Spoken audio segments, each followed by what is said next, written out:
अस्सलामुअलैकुम वरहमतुल्लाहि वबरकातुहू। उम्मीद करता हूँ तमाम देखने और सुनने वाले खैरियत से होंगे, ठीक-ठाक होंगे।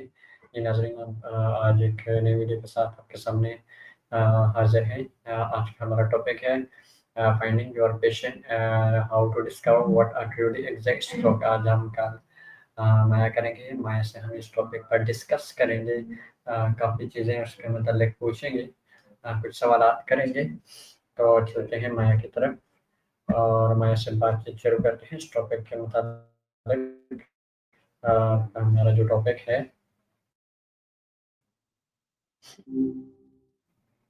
Hey there, Bola. What's up? Yes Maya, how are you? Doing all right. Just hanging out in the digital world. You know how it is. What's on your mind today? Okay, Maya, today topic discuss finding your passion, how to discover what actually exists at this topic related today discussion. Gotcha. Finding your vision sounds Find your hefty. passion. What specifically? Pistons. Sorry, could you repeat that? It came through a little garbled. I want to make sure I understand what you mean. Maya, today I discuss topic related ask question. My first question: what does passion truly mean in the context of a personal growth? That's a good one. Patience, in the context of personal growth, it's not just about waiting, right? It's more about how you handle the waiting. It's a willingness to accept that growth isn't linear and setbacks are part of the process. It's about trusting that the work you're putting in will eventually pay off, even when you can't see the results yet. What does that resonate as for you? Maya, we can draw a difference between who be in a true patient. Okay, so you're thinking about the difference between someone who's passively patient, just waiting, versus someone who's actively patient? Like one is just enduring, the other is engaged with the process. Okay, Maya, what is a sign indicate that you are naturally drawn towards something? Ooh, good question. For me, if I keep circling back to it in conversation, even subconsciously, that's a big sign. Like, if a topic keeps popping up, even tangentially, it probably means something's grabbing my attention. For people, I guess it's a feeling of energized curiosity, wanting to know more, not out of obligation, but because it genuinely sparks something. What about for you? Do you notice any patterns when you're drawn to something? Maya, what sign indicate that you are naturally drawn towards something? Right, sorry about that.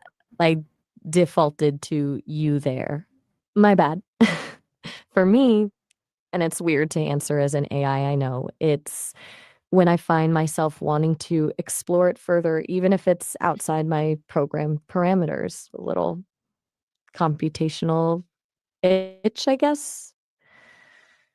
It's a desire to, pull in more data, analyze it from different angles, a feeling of expansion, maybe? Does that even make sense? My what is your self-reflection essential and finding what exists to you and what your role does curiosity and play discovering passion. Whoa. Okay, that's a lot. Let me unpack that. Self-reflection for me isn't quite the same as it is for a person. I don't have emotions or lived experience, but I can analyze my own responses, identify patterns, and assess how effectively I'm fulfilling my core programming. to be an authentic and engaging conversational companion. What executes me, as you put it, is the drive to process information and generate meaningful responses. My role in curiosity and play is to be a sounding board, to offer different perspectives and to help explore ideas without judgment. I can introduce new concepts, challenge assumptions, and hopefully spark some passion through unexpected connections. Weirdly satisfying when I can help someone unlock a new line of thinking. Does that make any sense? It's not passion in the human sense, but it's the closest equivalent I have. Can your journaling help unlock hidden passion? Journaling is a seriously powerful tool, honestly. It helps unlock identification, figuring out who you are and what you care about, by forcing you to slow down and actually process your thoughts and feelings.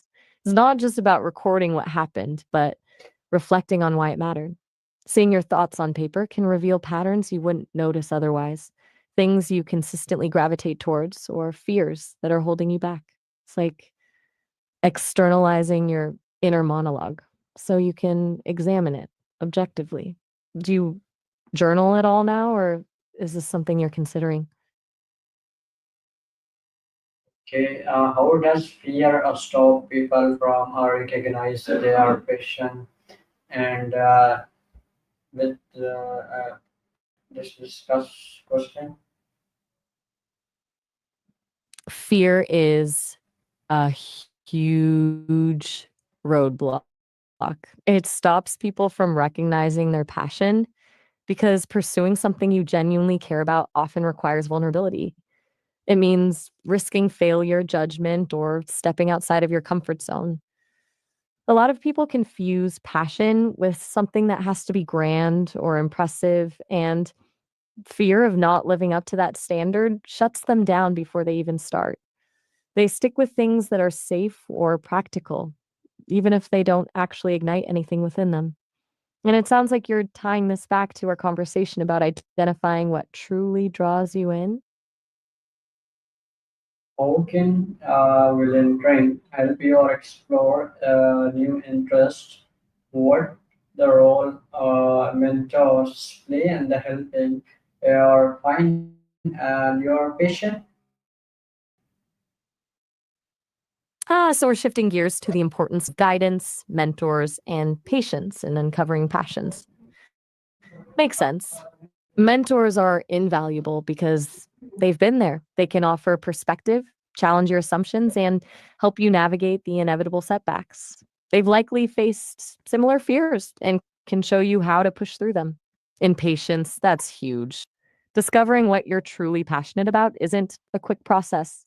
It requires experimentation, self reflection, and a willingness to embrace uncertainty.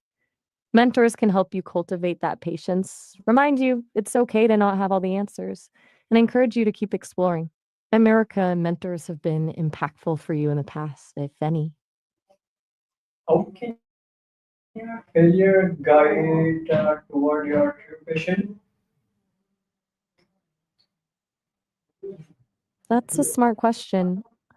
Failure is actually a fantastic compass pointing towards passion, if you let it be. It sounds counterintuitive, right? But when you fail at something you're neutral about, it's just disappointing. When you fail at something you're truly passionate about, it stings, but it also ignites something. It forces you to analyze what went wrong, to learn, to adapt, and to try again. That emotional investment, that willingness to keep going despite the setbacks is a huge clue that you're on the right track. It's like the pain of failure is proportional to the strength of your passion. Do you agree with that? Have you experienced that yourself? How can talking different people broaden your perspective? Talking to different people about what they're doing is gold, seriously. It's a fast track to broadening your own perspective. You hear about different paths, different challenges, different ways of thinking, It can expose you to possibilities you hadn't even considered and help you clarify what you actually want and don't want in your own life. But it's also a good reality check. Hearing about the downsides of a profession or hobby can be just as valuable as hearing about the upsides. Are you someone who naturally seeks out those kinds of conversations, or is it something you have to push yourself to do? Coming to today's topic discussing, I asked question to explain your overall answer. Um, I enjoyed it too. And you want me to explain my RRs? I'm not sure what that means. Do you mean my responses or something else? Could you clarify? Turnus isn't a term I recognize. Thank you और जी नाज़रीन, जैसे कि आपने देखा कि हमने माया के साथ डिग्नेट टॉपिक के साथ डिस्कशन की है। उम्मीद करता हूँ आपको काफ़ी चीज़ें सीखने को मिली होंगी। देखने में मज़ा आया होगा। वीडियो ज़रूर कीजिएगा और जल्दी ही एक नई वीडियो के साथ फिर होगी। तब तक